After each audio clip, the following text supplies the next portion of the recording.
Greeting friends, welcome to this session. I am Dr. M.A. Bilal Ahmed, Assistant Professor, Department of Commerce, Finance and Accounts, Islamia College Autonomous, Vaniambadi. Today I am going to discuss how to prepare for NETSET examination, especially Business Economics, Unit number 3 for Commerce students. We shall begin with the syllabus. The Unit number 3, Business Economics, cover meaning and scope of business economics, objectives of business forms, demand analysis, law of demand, elasticity of demand, its measurement, relationship between average revenue and marginal revenue, consumer behavior, utility analysis, indifference curve analysis, law of variable proportion, law of returns to scale, then theory of cost, short run and long run cost curve, price discrimination under different market forms, perfect competition, monopolistic competition, oligopoly and price leadership model, monopoly, price discrimination, and pricing strategies, price skimming, price penetration and peak load pricing. And therefore we shall begin with the concepts. Generally, what is business economics? In general, business economics is also called managerial economics. Business economics is the study of financial issues and challenges faced by the corporation operating in a specified marketplace or economy. Business economics deals with the issues such as business organization, management, expansion and strategy. This is the general definition. Now, as per the Professor Hane, the term business implies human activity directed towards producing, acquiring wealth through buying and selling goods. Now here we have two terminology, business as well as the economics.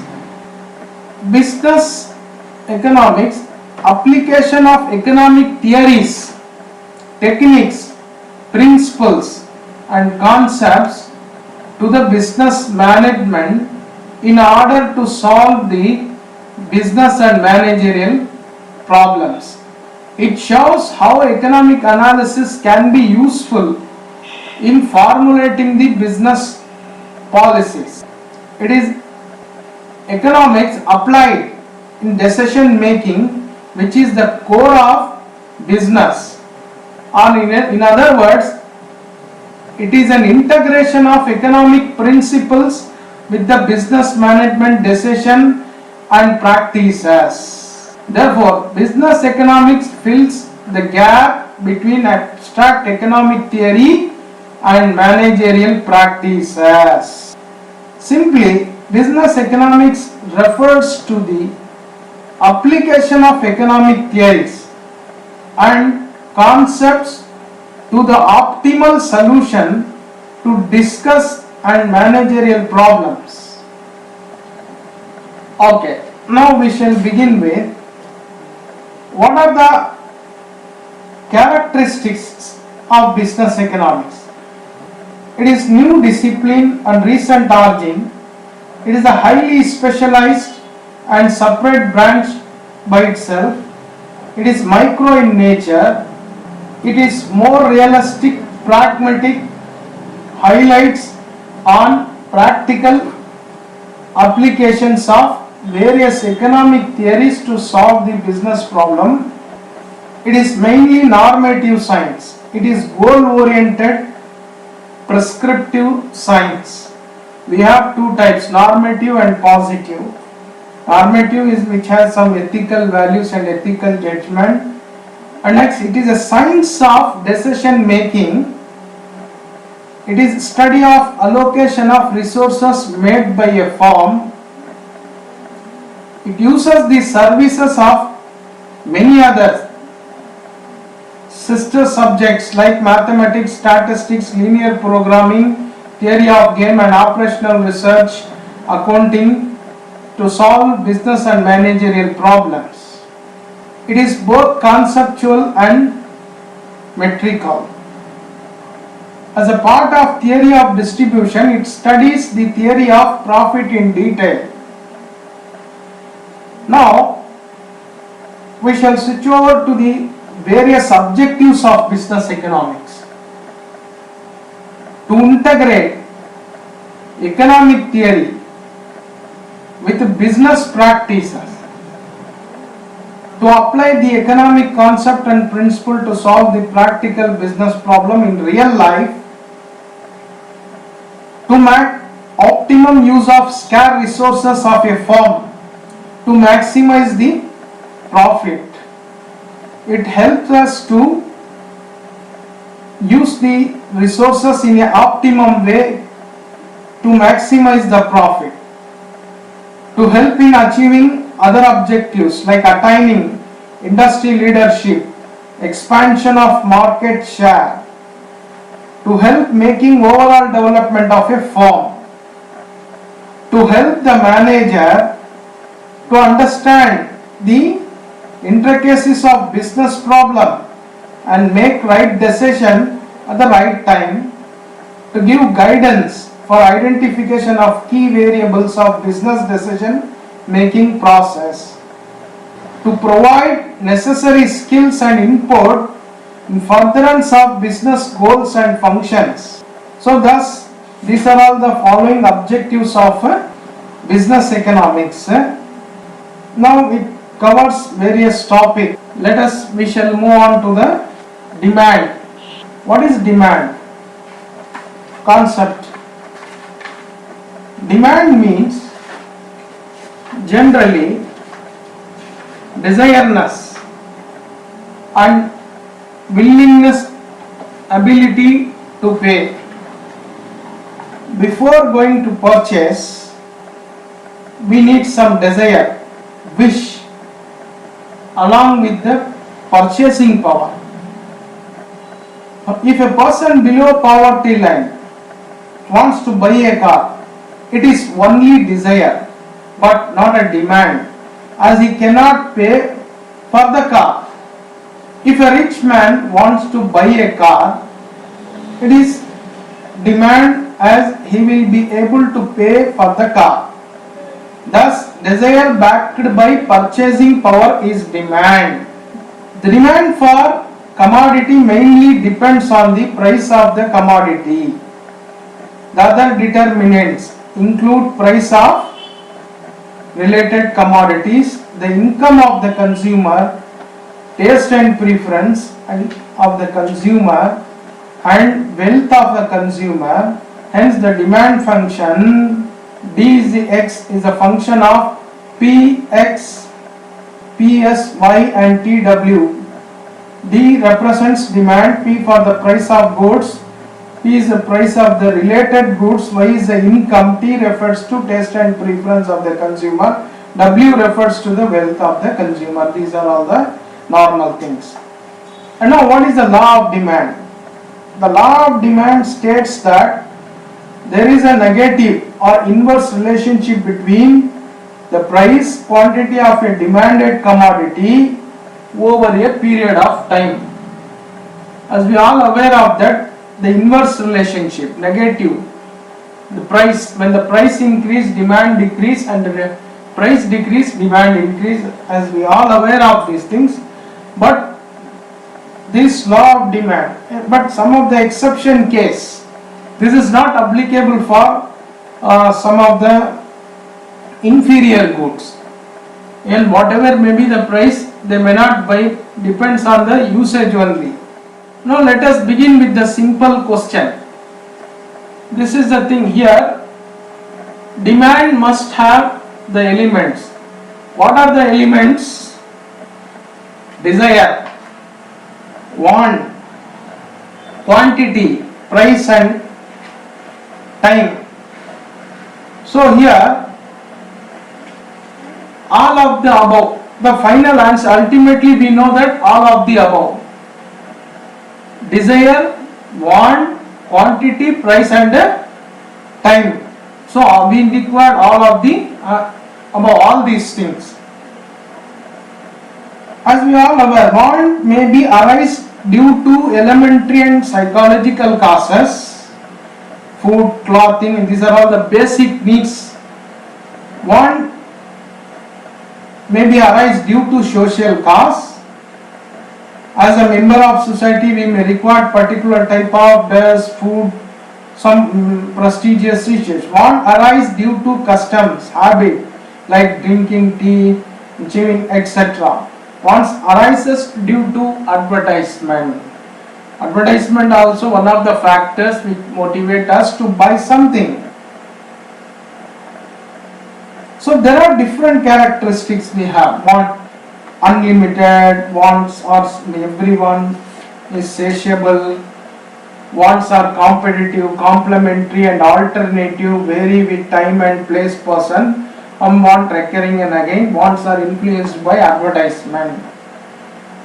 Wants become habit. So these are all the classification also. So we want to satisfy our need. Desire, we wish, then the desire, we want, desire, quantity, price and time. So the final answer is all of the above. There are several classification of want. Necessary. What is a need? First, need. Wish. We have too many wishes, but necessary. Comfort, luxuries. These are all these three things. Comfort.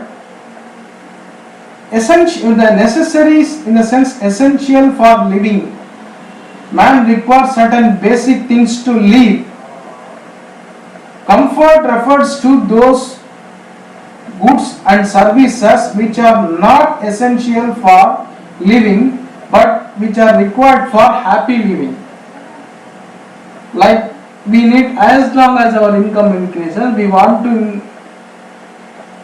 change our lifestyle. So this is comfort. And luxuries, like we have higher status of life, example diamond, jewelries, etc. So now we shall begin the next question. See, assertion A, want, satisfying power of a commodity is called its utility. Reason R, utility may not have the characteristic of morality. Quotes are given. A, both A and R correct. B, A is correct but R is not correct. C, both A and R are not correct. D, R is correct but A is not correct. Here the answer is A and R correct, because see, want, satisfying power of commodity is called utility. Certainly utility, it's a Marshallian concept which measures in utils and utility. Utility may not have the characteristics of morality. Just now we said that drinking of liquor, selling of liquors, cigarette, smoking of cigarettes, due to once it's created by habit. So utility may not have the characteristics of morality. Customs and habits, there are many reasons are there. So here the statement both A and R correct. Question number 3. Demand is a function of price, form, product, cost. Ultimately price. We know price depends on the, price is an independent. If the price change, certainly this will have an impact on demand. If the price increases, demand decrease. If the price decrease, demand increase. We know the inverse relationship between demand and the price. So that's why the demand curve is slope downwards or linear demand curve. Now we shall move on to the next question. Demand curve is related to option A, MU curve, marginal utility, option B, marginal revenue, option D, none of these. But answer is ultimately both A and B. Marginal utility curve and marginal revenue curve are the same. Here we could see that marginal utility curve and marginal revenue curve are slope downwards. When the marginal utility declines, the total utility increases. When the marginal utility reaches 0, then the total utility reaches maximum. When the MU becomes marginal utility negative, the total utility declines. So this is the operation of law of diminishing marginal utility.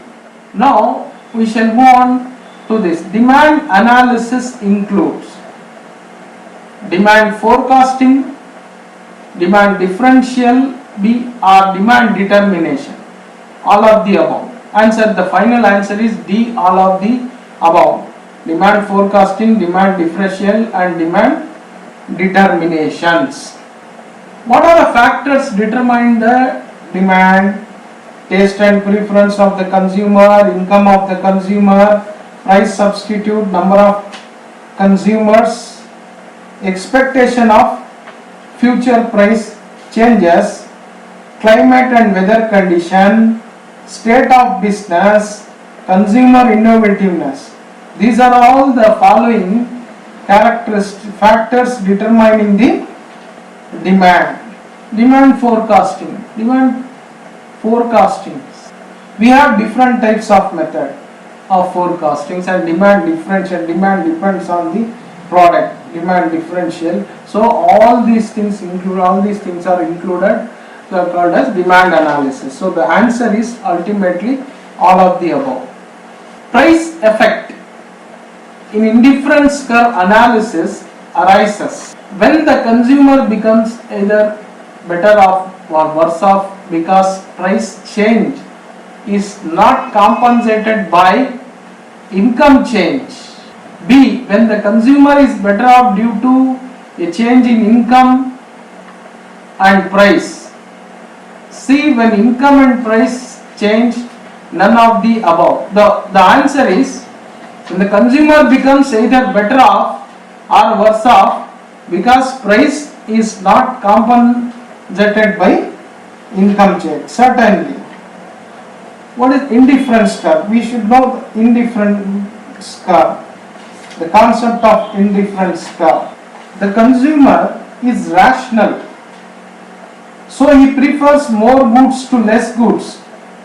He purchases two goods, X and Y only.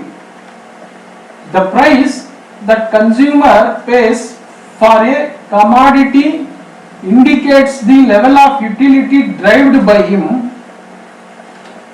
His income remains constant. His taste and preference and habit remains unchanged. So these are all this assumption of indifference curve. So here, see, when the consumer becomes either better off or worse off because price change is not compensated by the income change. Price is an independent variable. So whatever may be the changes in the general price level, certainly it will have impact on their income. So when answer is A, when the consumer becomes either better off or worse off because price change is not compensated by the income. Next question, match the item of least 1 with the item of least 2 and select the correct answer. Least 1, least 2. A, indifference curve, correspondingly leads to slope downward to the right. B, demand curve, Second, price is equal to average revenue equal to marginal revenue equal to demand. C, perfect competition correspondingly. 3, oligopoly. D, price leadership. And 4, convex to the origin. Now we have to match the following list in a correct way. Indifference curve. Indifferent, just now we said indifferent is convex to the origin. We should remember the various properties of indifference curve. Indifference curve, slope downwards left to the right, and it is convex to the origin, and it does not intersect each other. So A is a convex to the origin. So B, demand curve. Demand curve is slope downwards, right, slope downward to the right. And perfect competition, whereas P is equal to average revenue is equal to marginal revenue is equal to demand curve. You could see the demand curve in a perfect competition. And price leadership. Price leadership in the oligopoly market form, where we have oligopoly market from 2 to 3 forms. So here quotes are given. A 2, 3, 4, 1 is not right. B 3, 4, 1, 2 and C 4, 1, 2, 3. C is the answer. C is the correct answer. D is a not correct answer. So C is the final answer for this.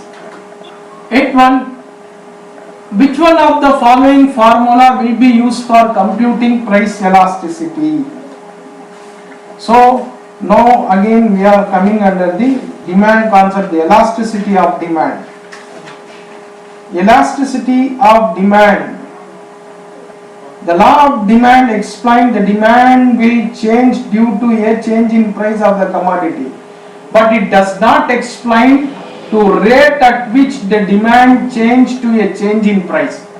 So the concept of elasticity of demand measures the rate of change in demand. So the concept of elasticity of demand introduced by Alfred Marshall, according to him, the elasticity, responsiveness of a demand in a market is greater or small according as the amount demanded increases much or little for a given fall in price and diminishes much or little for a given rise in prices. So there are different types of elasticity of demand: price elasticity of demand, income elasticity and cross elasticity. Here we are dealing with the price elasticity of demand. Price, see, percentage change in quantity of demanded dash percentage, divided by percentage change in price, and B, change in quantity of demanded divided by national income. C, percentage change in quantity demanded divided by 100, percentage change in price divided by percentage change in supply. So finally answer is A. A is right. Percentage change in quantity of demand divided by percentage change in price. So this is the formula we are using for computing the price elasticity of demand. Later we shall see how to calculate it. Match the following. Group A, elasticity, price elasticity of demand, total revenue, income elasticity of demand. Group B, A, measures of responsiveness of quantity of demanded quantity supplied to one of its determinants. B, a measures of how much the quantity demanded of a good responds to a change in price of that goods. C, the amount paid by buyer and received by seller of a goods. D, a measures how much the quantity demanded of a goods responds to a change in consumer's income. So here quotes are given. Elasticity, we know that a measure of responsiveness of quantity of demanded quantity supplied to one of its determinants. A. B, price elasticity of demand, a measure of how much the quantity of demanded of a good responds to a change in the price of that goods. So certainly price elasticity of demand, total revenue, the amount paid by buyers and received by the seller of a goods is called total revenue. Income elasticity of demand, a measure how much the quantity of demanded of a goods responds to a change in consumer's income. So A, B, C, D. A, answer is finally A. Question number 10. Which one of the formula is wrong?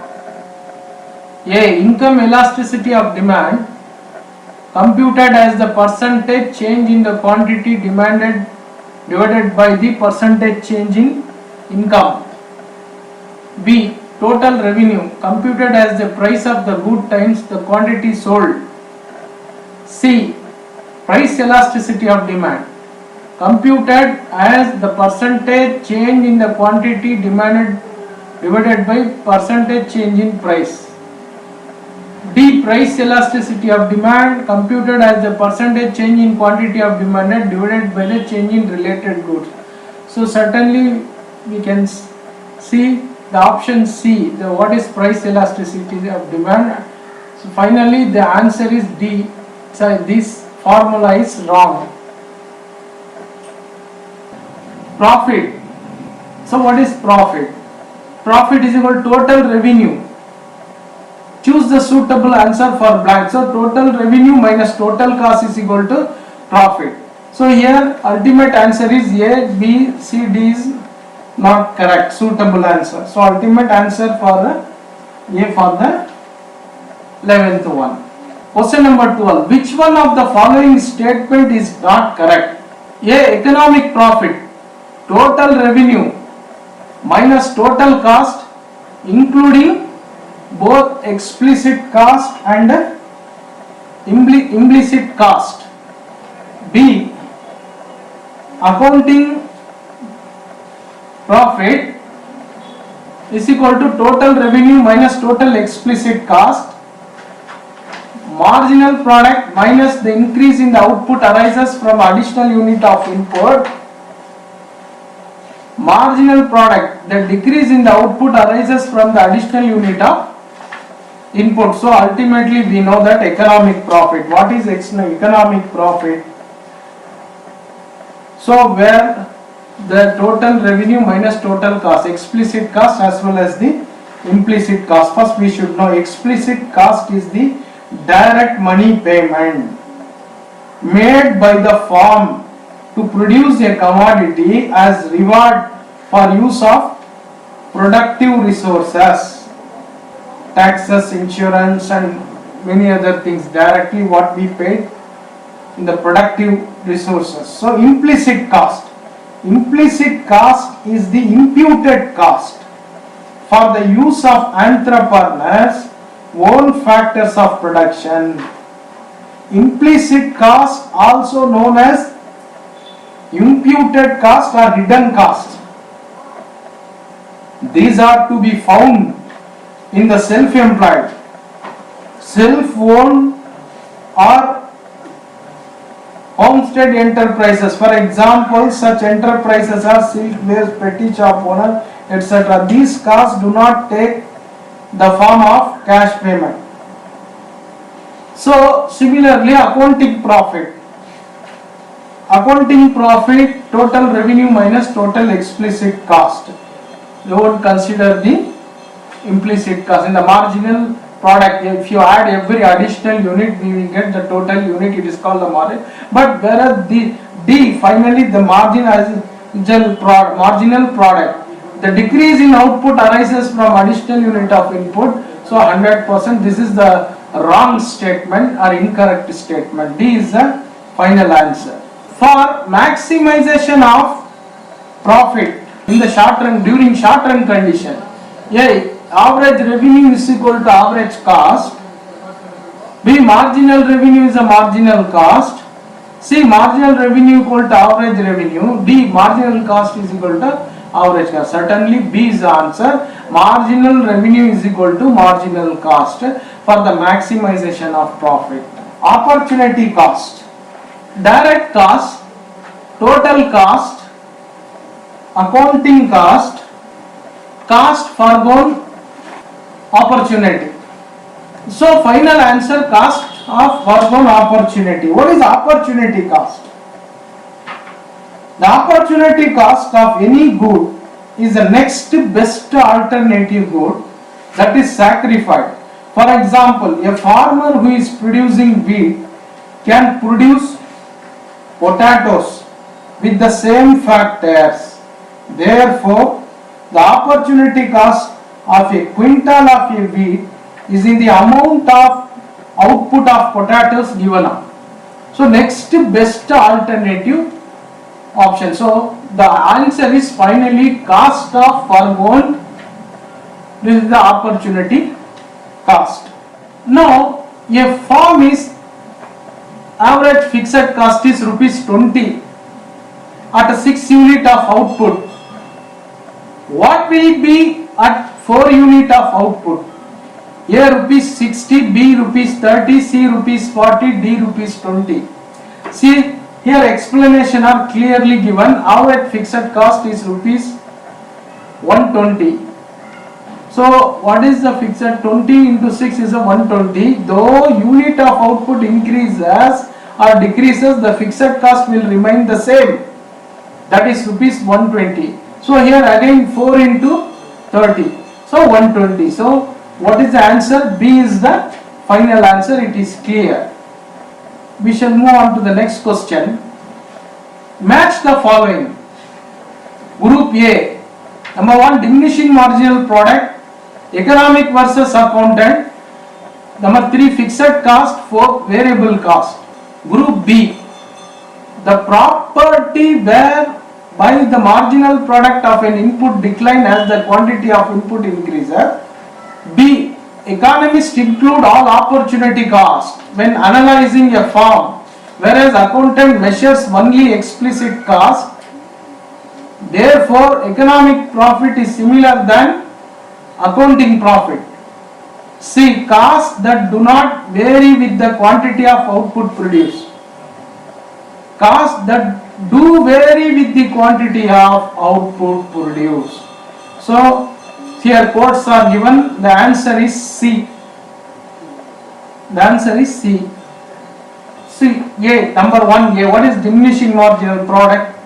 The property whereby marginal product input declines as the quantity of output increases. The marginal it declines. Next, number 2. B. What is the B? What is 2? Economics versus accountant. Certain economists include all opportunity cost when analyzing a firm, whereas accountant measures only explicit cost. Therefore, economic profit is similar than accounting profit. As well aware that accounting costs are explicit costs. Accounting costs are explicit costs are the payment made by the entrepreneur to the supplier. Various productive factors. The accounting costs are only those costs which are directly paid out or accountant for the producer, that is wages to the laborer employed, prices for the raw material purchased, fuel and power used, rent for the building hired for the production work, the rate of interest on the borrowed capital and tax paid. So these are all the explicit costs. You could find the economic versus accountant, certainly B. And third one, C. Costs that do not vary with the quantity of output. Yes, fixed costs do not vary, always fixed. Answer for variable costs which do vary with the quantity of output produced. Yes, certainly the variable costs vary with the change in output. As long as the output change, the cost also, variable cost also change. So finally the answer is C. So next one, which one of the characteristics is not competitive market? There are many buyers and sellers in the market. The goods offered by the various sellers are largely the same. Firms can freely enter, exit the market. firms cannot freely enter and exit the market. So we have to be careful which one of the characteristics is not competitive market. See, these are all in the beginning A, B, C, Z, these are all various characteristics of the market. D, because firms cannot freely enter and exit. It means what? You cannot freely enter or exit. Any firm can enter or exit. These are all the various competitive markets characteristics, but whereas D is the statement is one character is not competitive market. So marginal revenue dash at the quantity that generates maximum total revenue and negative beyond that point. So marginal revenue is 0. Answer is 0, as we have already know that when the quantity generate maximum total revenue and negative at that when the reaches the maximum.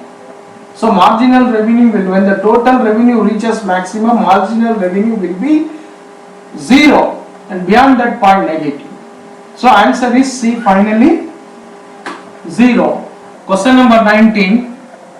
Suppose that the firm increased price of its product by 4% and quantity demanded subsequently decreased by 6%, the price elasticity would be A 1.5, B 1.1, C 10, D 2.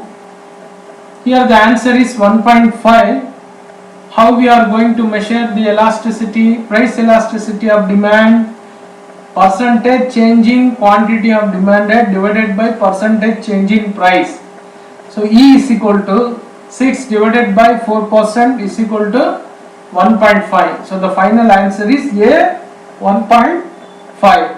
See, 20 imperfect competition was introduced by, as we all are aware of that, perfect market and imperfect market. We have imperfect market introduced by Chamberlain. B is the answer. 21. A situation in which the number of competing firms is relatively small is known as oligopoly market form. In oligopoly, only we have more than few sellers producing either homogeneous or differentiated product, and their characteristics interdependence. The most important feature of oligopoly is interdependence in decision making. Since there are few firms, each firm closely watches the activities of the other firm. Any change in price, output, product, etc. by a firm will have direct effect on the fortune of its rival. So an oligopolistic firm must consider not only the market demand for its product but also possible moves of other firms in the industries. So this is the characteristics of oligopoly. Group behavior. Next, firm may realize the importance of mutual cooperation.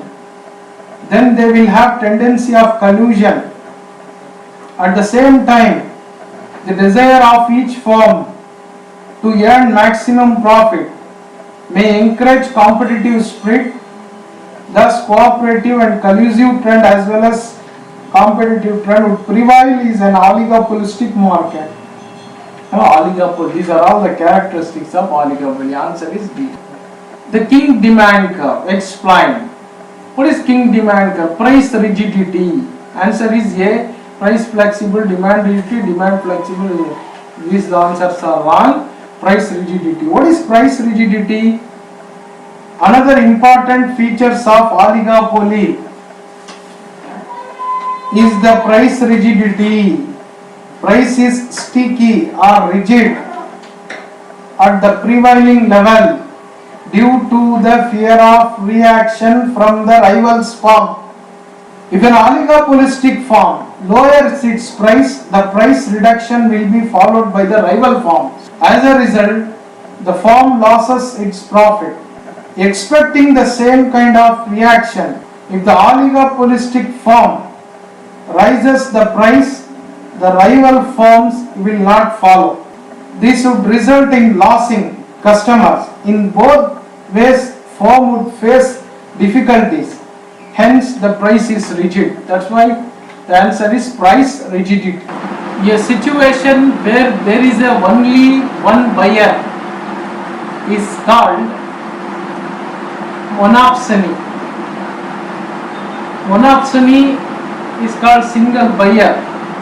As we are aware that monopoly, single seller, oligopoly, few sellers, and perfect competition, large number of buyer and sellers.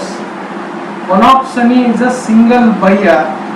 Monopsony is a market structure in which single buyer substantially control the market as the major purchaser of goods and services offered by many sellers. Now, question number 24. Assertion A, as the proportion of variable factors in a combination with fixed factors is increased, after the point marginal product of a factor will diminish. Reason R, beyond the level of optimum combination of input leads to this. Yes, certainly answer is A, R is appropriate. Reason of A, B, C, D wrong. Because as we all aware, when in the variable proportion, combination of fixed factor increase after the point of marginal product of a factor will start to diminish. So, beyond the level of optimum combination of input leads to this. So, answer is A. R is appropriate. Reason of A. Which is R? Measures of national income. Product method, income method, expenditure method. All of these methods are correct for measuring the national income. These are all the various methods of measuring national income. National income, all the goods and services produced in a country within a given period of time. So these are all the various methods we can measure the national income. So answer is D, all of this. Thank you so much. Thank you for watching this session. Thank you.